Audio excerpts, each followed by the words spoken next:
Welcome to the world of science fiction stories, and don't forget to like, subscribe, and share the channel. Enjoy the listening. Why do humans call our stars messed up?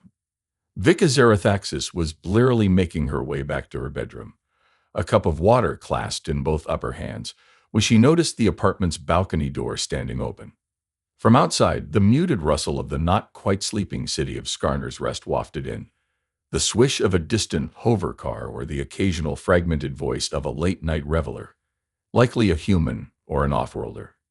Jixavans weren't much for nocturnal boisterousness, and Skanna's Rest was mostly a city of the daylight. She peeked out and found her stepsister if you wanted to be technical about it, which no one did, sitting out there, staring up at the sky. Arizona Xerothex's was about as unlike her sister as two siblings could be. A mammalian human instead of a reptiloid Jixavan, two-armed instead of four. Whimsically lackadaisical about life instead of practical and dependable. The expression on Arizona's face was uncharacteristically serious, a little melancholic, a little wistful maybe. Human faces didn't change color to indicate mood like Jixavan's did, but 19 years of life with a human mother and little sister had made Vika fluent in reading their feelings. Vika set her water aside and slipped out onto the balcony. The late-night air cooled through her pajamas. Are you okay? Oh, hey sis, yeah, I'm good. Just came out here to look at the stars and I got to thinking about stuff. Do you want company? I don't want to keep you awake. That was implicitly not a no, so Vika sat down beside her. I'm already awake. Being up a little longer won't do me any harm.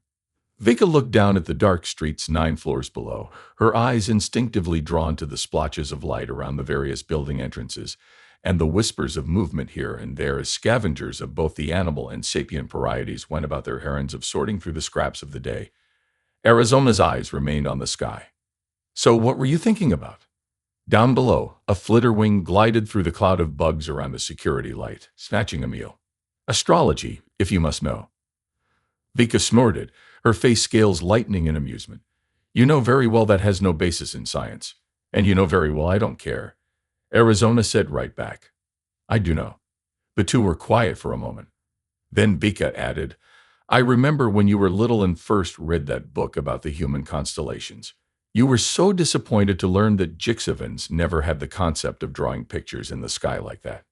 Yeah, and I couldn't find the old Earth constellations because Jixies had put the stars all wrong in their sky. That was a matter of relative perspective based on galactic location. Arizona gave her a flat look. I was 6, Vicar. Jixie's stars were just messed up. Fair enough. Vika's eyes caught the movement of a big hover truck speeding down one of the main thoroughfares, some enterprising driver getting an extra early start on his deliveries.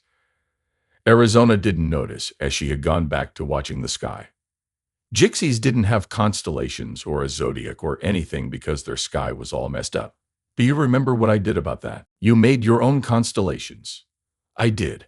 I made a whole zodiac with 16 signs, and I put all the brightest stars into the biggest and coolest constellations I could think of. Arizona's cheeks stretched in a grin.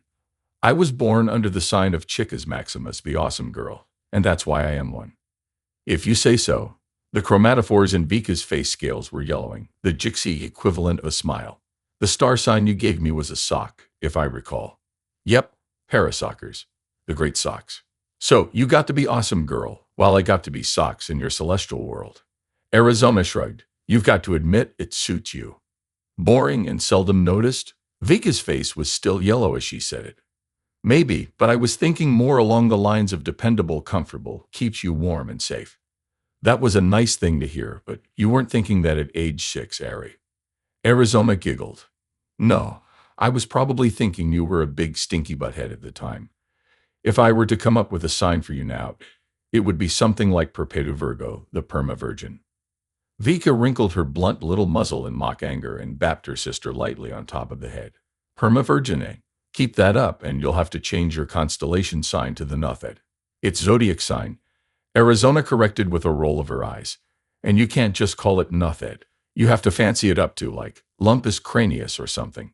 Why does that? Constellation names just sound more dignified in Latinish or ancient Greek or whatever. Ah, I can see how dignity would be important for someone born in Nothed. The two were quiet for a bit, From the street below came the murmur of a quick, indistinct argument that was abruptly ended by the slamming of a car door. Pika watched the hovercar's lights slide along until they turned the corner and vanished into the city night. You can't see Chicas Maximus right now because it's below the horizon, Arizona said after a while. And only the top edge of Parasockers there, just above the hills. She pointed off to the west. I'll take your word for it. There was another silence, companionable, not tense, just appreciating each other's quiet presence.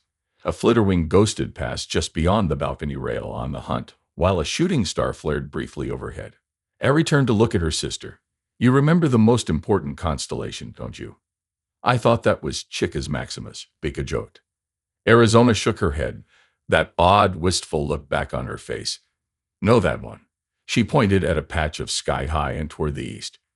Vika dutifully looked as she was directed, but could only offer a four-armed shrug in response. That one, right there, Arizona repeated. I just see a bunch of stars, Ari. Arizona sighed and pointed again, more precisely. You see that big bright star just off the top of the municipal directorate building? Yes. Okay, go 6 stars above that. And that's the tail tip. Start following the stars from there to the left. And those 4 make the tail. Vika squinted and tried to follow her sister's directions, but I'm not seeing a tail. What's it supposed to be the tail of anyway? The most important constellation in the whole sky, Bestis Sistra. She stared at Vika for a long moment. You don't remember it. I remember the name. I remember you talking about it. But you don't recognize it. As I said, I remember when you came up with it. You don't see it. I don't see your constellations, Ari. None of them. I never have. But it's... Arizona cut herself off. There was something searching, something seeking a connection in her eyes. With a frustrated little sound, she used her wrist top to take a hollow image of that part of the sky. She soon had a 3D picture of the star field floating in front of her. Look, I'll show you. She stuck a fingertip into the image, highlighting a particular star. This is Rigel. Then we go here, then here. She began drawing connecting lines in the image. Out in the dark, a ground cycle tire squealed. Vika watched its single headlight streak down the avenue like a land-bound comet before disappearing into the dark maze of Skarner's Rest. It took Arizona only a couple of minutes to finish what she was doing. The 3D star field now bore a pair of stick figures created by connecting stars with thin white lines. The figure on the right had 4 arms and a short curving tail. The figure on the left had only 2 arms and no tail. The 2 figures came together in the middle where one arm of each figure ended at the same star as though holding hands. Arizona turned the image so her sister could see it properly. The yellow of Vika's face scales turned to a deep gold, a sign of happy affection. Vestis sister indeed, she murmured. I know, right? So if you just follow my drawing, you'll see it. The biggest and most obvious constellation in the sky. Vika let out a long sigh. I'm sorry, Ari.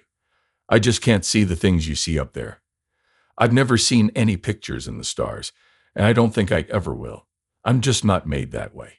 But they're up there, Ari sulked, and for a moment she was 6 years old again, eyes narrowed and bottom lip sticking out.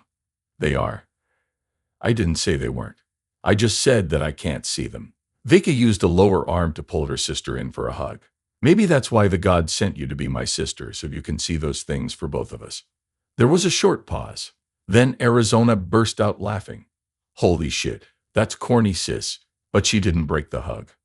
I know. Still made you feel all mushy inside for a second, though, didn't it? If it did, I'll never admit it. Vika sent her a warning glance. Watch out, or I'll get cornier. Arizona smirted and pushed her away. If you're going to be all threatening, just go to bed. Seriously, though, you've got classes tomorrow. He'll get some sleep. Vika nodded, stretched, and started back inside. Stopping at the balcony door, she turned. Hey, Ari, Bestis Sistra. She held out her fist. Arizona smiled and bumped it with her own. Yeah, till all the stars burn out, Bestis Sistra.